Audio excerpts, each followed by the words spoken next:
విశాఖ రాజకీయాల్లో ఒక్కసారిగా కలకలం రేగింది. వైసీపీ సీనియర్ నేత మాజీ మంత్రి గుడివాడ అమర్నాథ్కు కోర్టు 6 నెలల జైలు శిక్ష విధిస్తూ తీర్పునిచ్చింది. దాదాపు 10 ఏళ్ల క్రితం నమోదైన ఒక కేసులో Visakha additional chief judicial magistrate court ఈ సంచలన నిర్ణయం తీసుకుంది. 2016 ఏప్రిల్ 17న విశాఖకు ప్రత్యేక రైల్వే జోన్ ప్రకటించాలని డిమాండ్ చేస్తూ జీవీఎంసీ గాంధీ విగ్రహం వద్ద అమర్నాథ్ నిరసన దీక్షకు దిగారు.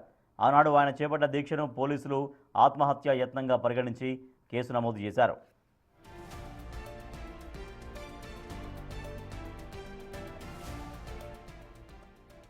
ఈ కేసుపై సుదీర్ఘకాలం పాటు విచారణ సాగింది.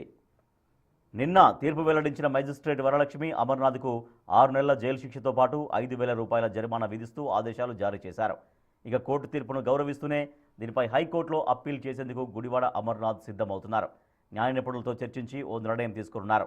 అటు ప్రజా సమస్యల పరిష్కారం కోసం చేసిన పోరాటాన్ని ఆత్మహత్యా యత్నంగా చిత్రీకరించడంపై వైసీపీ శ్రేణులు అసహనం వ్యక్తం చేస్తున్నాయి.